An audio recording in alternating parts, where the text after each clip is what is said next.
This is an excerpt from an article from mysteriousuniverse.org entitled Mysterious and Frightening Real Cases of Demonic Possession by Brent Swanser.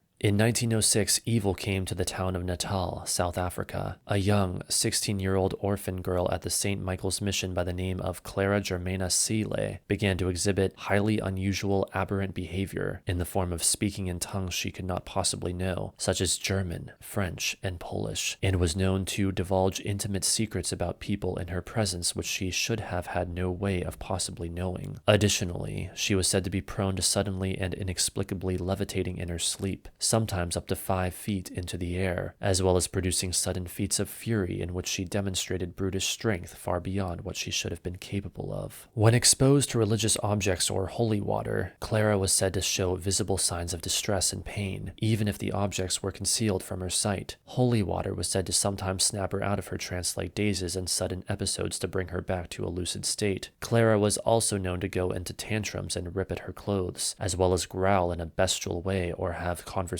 with people no one else could hear or see. Other, more spectacular reports said that she could go into a state in which her body became flexible and rubbery like that of a snake, and one nun claimed to have been bitten by Clara only to find snake-like fang marks in the wake of the attack. Her voice would also at times sound inhuman and distorted, or even devolve into a cacophony of unearthly noise, screams, moans, and wails. One nun would say of this phenomenon, quote, "No animal had ever made such sounds, neither the lions of East Africa nor the angry bulls. At times, it sounded like a veritable herd of wild beasts orchestrated by Satan had formed a hellish choir." End quote. These were all surefire signs of demonic possession, and so 2 Roman Catholic priests named Reverend Mansueti, who was director of the St. Michael's Mission, and a Reverend Horner Erasmus both teamed up to attempt to perform an exorcism. Clara would eventually confess to Erasmus that she had made a pact with and been overtaken by Satan himself. Whatever entity was lurking within the young girl did not appreciate the efforts to extract it, and fought back wholeheartedly. During the ritual, she is reported to have knocked Bibles out of hands, as well as spit, curse,